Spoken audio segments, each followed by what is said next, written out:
दोस्तों, यहूदी धर्म की गिनती दुनिया के सबसे पुराने धर्मों के साथ की जाती है, क्योंकि इसको फॉलो करने वाले लोग पिछले लगभग 4000 साल से हमारे इस दुनिया के अलग अलग इलाकों में मौजूद हैं। ये लोग अपना रिश्ता हजारों साल पहले दुनिया के इतिहास में आने वाले एक मशहूर पैगंबर हजरत इब्राहीम अलैहिस्सलाम के साथ जोड़ते हैं। आपकी नॉलेज के लिए बताता चलूं कि ये वही हजरत इब्राहीम अलैहिस्सलाम हैं कि जिनको बहुत सारे लोग आजकल दुनिया में अब्राहम के नाम से भी याद करते हैं। इंटरेस्टिंग बात तो ये भी है कि सिर्फ यहूदी ही नहीं बल्कि ईसाई और मुसलमान भी इतिहास के इन्हीं मशहूर पैगंबर के साथ अपना रिश्ता जोड़ते हैं। यही वजह है कि इन तीनों ही रिलीजन्स को अब्राहमिक रिलीजन्स या फिर अहले किताब भी कहा जाता है।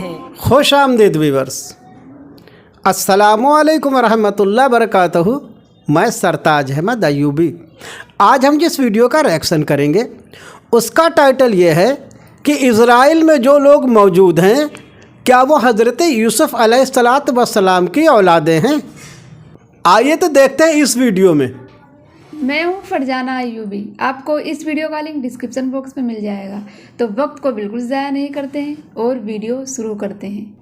दोस्तों, यहूदी धर्म की गिनती दुनिया के सबसे पुराने धर्मों के साथ की जाती है, क्योंकि इसको फॉलो करने वाले लोग पिछले लगभग 4000 साल से हमारे इस दुनिया के अलग अलग इलाकों में मौजूद हैं। ये लोग अपना रिश्ता हजारों साल पहले दुनिया के इतिहास में आने वाले एक मशहूर पैगंबर हजरत इब्राहीम अलैहिस्सलाम के साथ जोड़ते हैं। आपकी नॉलेज के लिए बताता चलूं कि ये वही हजरत इब्राहीम अलैहिस्सलाम हैं कि जिनको बहुत सारे लोग आजकल दुनिया में अब्राहम के नाम से भी याद करते हैं। इंटरेस्टिंग बात तो ये भी है कि सिर्फ यहूदी ही नहीं बल्कि ईसाई और मुसलमान भी इतिहास के इन्हीं मशहूर पैगंबर के साथ अपना रिश्ता जोड़ते हैं। यही वजह है कि इन तीनों ही रिलीजन्स को अब्राहमिक रिलीजन्स या फिर अहले किताब भी कहा जाता है।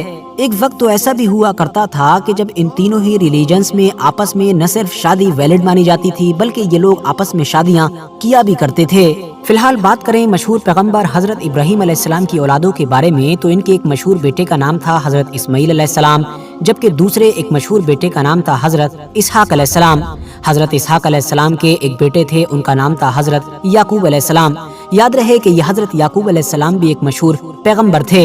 हजरत याकूब अलैहिस्सलाम का लक़ब या फिर आप कह सकते हैं कि सेकेंडरी नेम या फिर ये कह सकते हैं कि निक नेम था इसराइल, और उसी निस्बत से ही दुनिया के इतिहास में आगे उनकी नस्लें जितनी भी बढ़ी या फिर उनका घर बार और खानदान जितना भी फैला, सबको बनी इसराइल कहा जाने लगा, जिसका मतलब होता है इसराइल की औलादें। याकूब अलैहिस्सलाम की जिन औलादों को एक लंबे वक्त तक बनी इसराइल कहा गया था, उनको ही आमतौर पर आज के दौर में यहूदी के नाम से जाना जाता है। फिलहाल याकूब अलैहिस्सलाम के लगभग 12 के करीब बेटे थे, और इन 12 में से जो 2 सबसे ज्यादा मशहूर हुए उनमें से एक का नाम तो हजरत यूसुफ अलैहिस्सलाम था और ये भी पैगंबर थे, जबकि दूसरे बेटे का नाम बिन्यामीन था। याद रहे कि ये हजरत याकूब अलैहिस्सलाम के वही बेटे थे कि जिन्होंने हजरत यूसुफ अलैहिस्सलाम के लिए अपने भाइयों से लड़ाई की थी और उनकी जान बचाने की खातिर अपने भाइयों को ये मशवरा दिया था कि इनको कत्ल करने की बजाय कुएं में फेंक दिया जाए।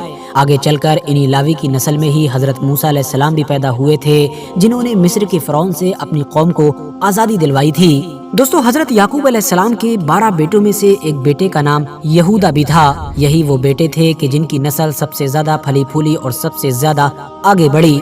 इनकी आगे की नस्ल को इन्हीं की निस्बत से यहूदी कहा जाने लगा। इस दौर के यहूदियों ने हजरत मोहम्मद सल्लल्लाहु अलैहि वसल्लम को जो नबी मानने से इनकार किया था, उसके पीछे वैसे तो बहुत सारी वजह थी, मगर फिर भी जो सबसे बड़ी और सबसे मेन वजह थी वो यही थी क्योंकि यहूदियों का मानना था कि आखिर एक नबी हजरत इस्माईल की औलाद में कैसे पैदा हो सकता है, अरबों में नबी कैसे आ सकता है। जबकि ऐतिहासिक तौर पर तो और हमारी धार्मिक किताबों के मुताबिक भी ज्यादातर जितने भी पैगंबर आए हैं, जितने भी प्रॉफिट्स आए हैं, वो सारे के सारे बनी इसराइल में, मतलब कि हमारे बाप दादा की औलादों में ही आए हैं। अब आखिर में बात करते हैं हजरत याकूब अलैहिस्सलाम के 12 बेटों में से सबसे मशहूर और सबसे प्यारे बेटे हजरत यूसुफ अलैहिस्सलाम के बारे में।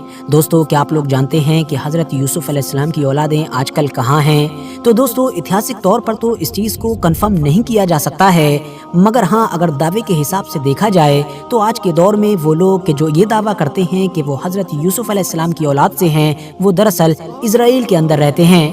आज के इस वीडियो में ये बताया गया है कि हज़रत इब्राहीम अला नबीना अलैहिस्सलातु वस्सलाम से लेकर के यानी जो है तीनों मज़हब जो हैं, यहूदी, ईसाई और मुस्लिम, जो है हज़रत इब्राहीम अलैहिस्सलाम की औलादें हैं। यानी उनके 2 बेटे थे, यानी हज़रत इस्माइल अलैहिस्सलाम और हज़रत इसहाक अलैहिस्सलाम। इसहाक अलैहिस्सलाम की औलादें याकूब से लेकर जितने भी यहूदी हैं वो उनसे आते हैं, और जो इस्माइल अलैहिस्सलाम जो है उनकी नस्ल से अरब यानी मोहम्मद सल्लल्लाहु अलैहि वसल्लम आते हैं। और जब ये बताया गया कि यूसुफ़ अलैहिस्सलाम की औलादें कहाँ रहते हैं, तो जो मुल्क शाम है, मुल्क शाम में यानी जो है यूसुफ़ अलैहिस्सलाम की औलादें रहती हैं, जो यहूदियों का एक फ़िरका है। और उन लोगों का कहना है जो असली तौरात है वो हमारे पास है और किसी के पास नहीं है। तो आपको इस वीडियो में सबसे अच्छा क्या लगा हमें कमेंट सेक्शन में ज़रूर बताइएगा। वीडियो को लाइक, शेयर एंड चैनल को सब्सक्राइब करें। तब तक के लिए अल्लाह हाफिज़।